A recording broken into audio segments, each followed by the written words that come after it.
Okay, picking up where we left off on page 124, we're talking about electronic e-book readers, dedicated tablets that are designed mostly for optimized for doing reading.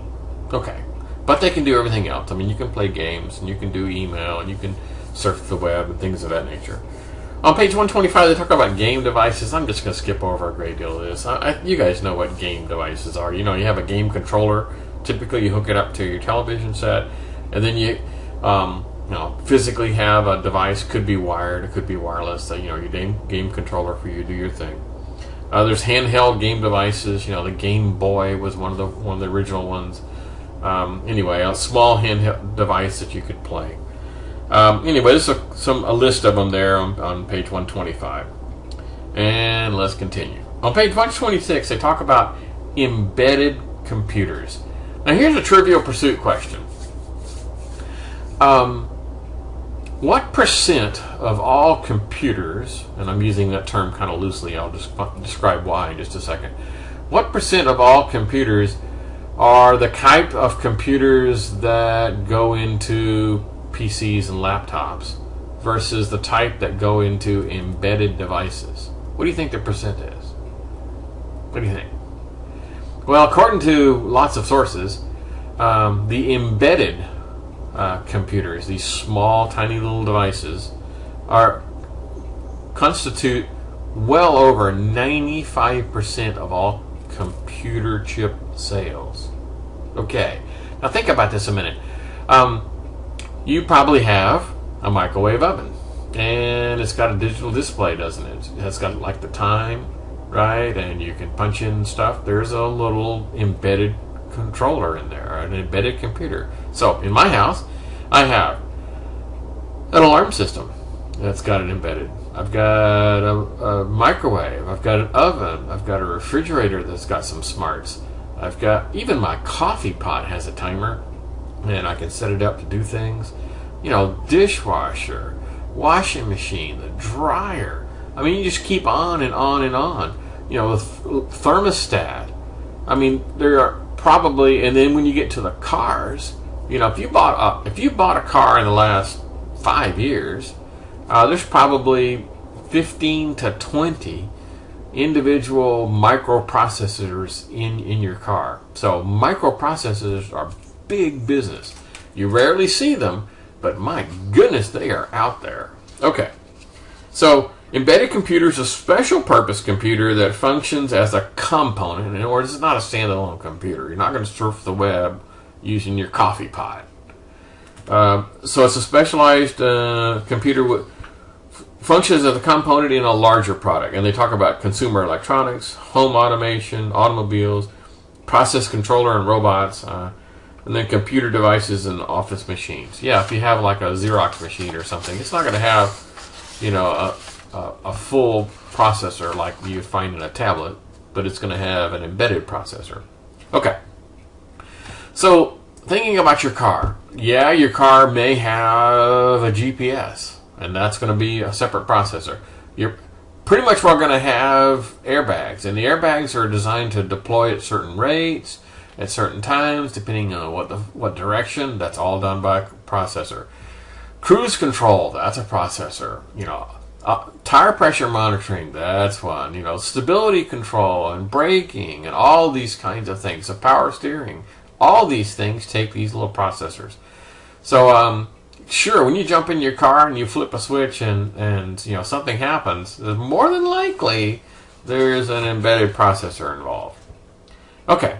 On page 128, they kind of give a summary of this portion of the chapter before we kind of move on. So here is a pretty cool list of computers and mobile devices. So, this is not a bad little diagram here. They talk about, desktop computers, and it's probably going to be physically large. Mobile computers that either fit in your lap or in your hand. Game consoles, don't care about those. Servers, yeah, a cabinet, probably going to fit in a cabinet. Supercomputers, they're going to be monstrous. They're going to take up rooms. And then the embedded computers are going to be the size of a postage stamp, and they're going to be inside your coffee pot, and you're never going to see them.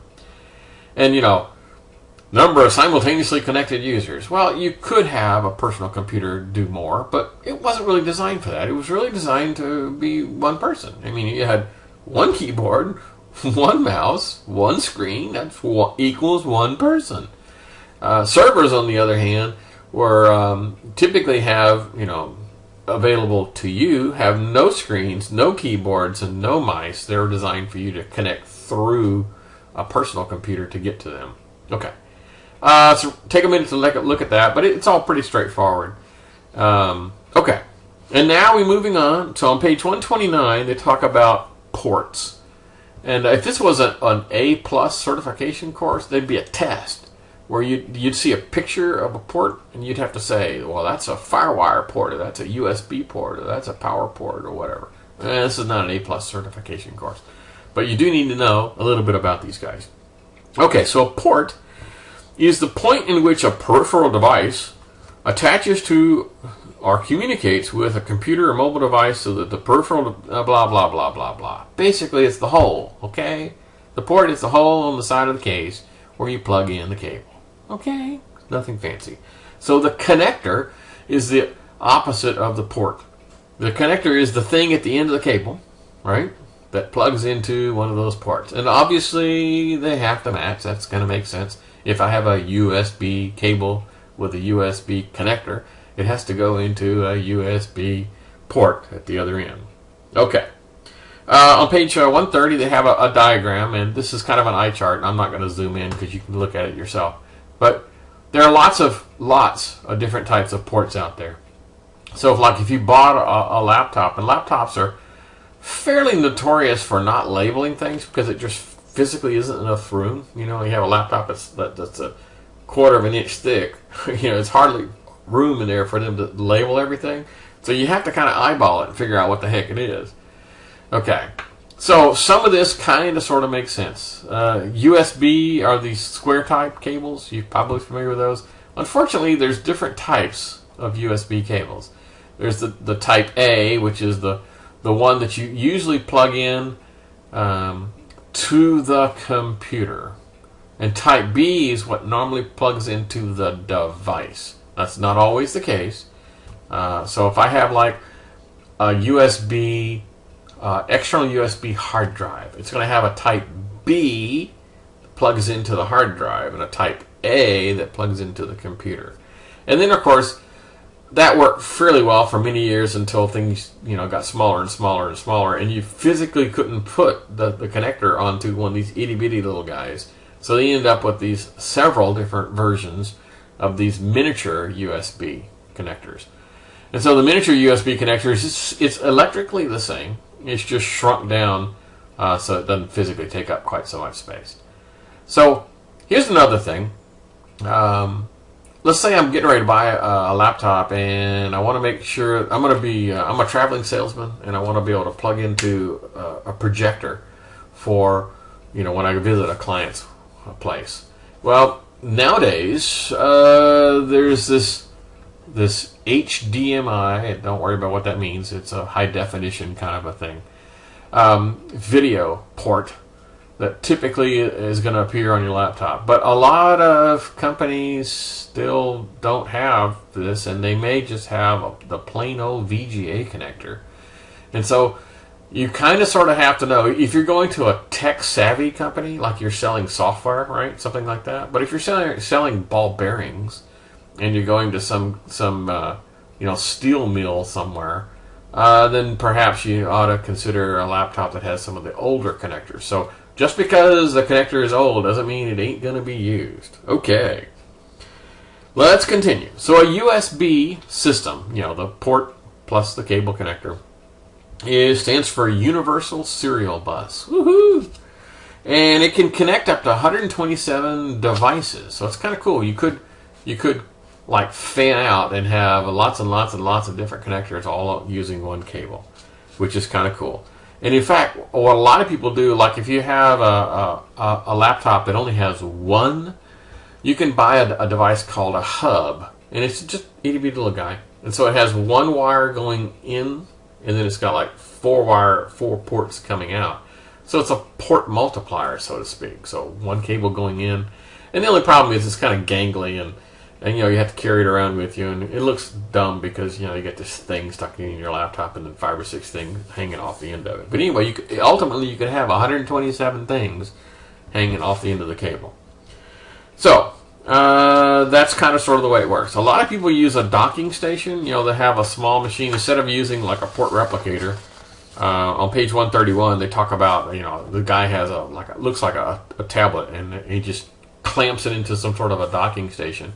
The docking station provides him additional ports. It probably provides him video ports, so he can have an honest-to-God big monitor, several USB ports, probably even a network port, so that I could leave all those things plugged in. Right? So I have a docking station, and connected to my docking station is my big 19-inch monitor, my hardwired keyboard, my hardwired mouse, my network connection, maybe speakers, whatever. And I leave those set up all the time. And then I just take my tablet, walk over and go, chunk, plug it in, and poof, all those things light up. And then when it's time for me to leave, I just pull it out and walk off and leave. Pretty doggone cool way of doing business. Okay, on page 132, they talk about instead of using physical wires, obviously there's lots of different types of wireless things. Bluetooth. Bluetooth was a technology designed essentially to replace wires. It was designed, for example, if the average wire connection for a computer is like maybe 10 feet. Well, the Bluetooth was originally designed to have a range of about 10 feet. That's what it was designed for. It was designed for your keyboard and your mouse. Well, I'm not going to be 30 feet away with my keyboard and my mouse. I wouldn't be able to see my dang screen. Right? So the original plan was to replace wires. That's what Bluetooth was. And keyboard and mice don't need to be super fast. Right? All it has to do is, I can't type faster than Bluetooth. Okay. I don't know about you guys, but I can't type that fast. So that was its idea. It was designed for just small, low-power devices. And the problem is that Bluetooth requires that my keyboard has a battery and my mouse has a battery, which in itself is not bad, but you have to make sure that how long is those batteries going to last? Every 6 months I got to swap batteries out? Oh, jeez. Okay. Wi-Fi, remember now again on page 133, they give the wrong name for Wi-Fi. It does not mean wireless fidelity. So Wi-Fi was specifically designed to replace a network cable. Now network cables are not low speed, they're very high speed. They're designed so I'm going to connect to the internet or connect to my file server or those kinds of things. So they were really designed for speed. So Wi-Fi was designed for speed, and Bluetooth was designed for just replacing wires. And then you have the next one. It's called near field communication. We don't do that much NFC here in the U.S., but other places in Europe and certainly in Asia, that is big business. And the way it works is, now we're talking about very, very small distances.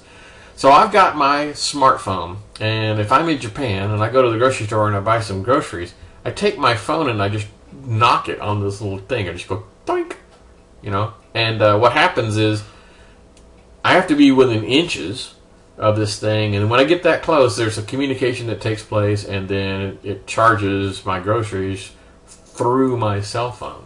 Kind of cool. Again, it's not all that popular in the U.S., but hey, it'll get there one day.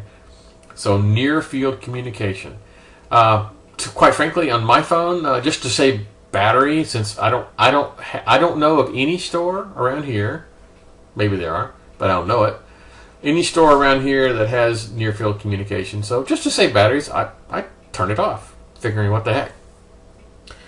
Okay, this is probably a good place to stop for the 15-minute mark. We'll pick this thing up again in just a few.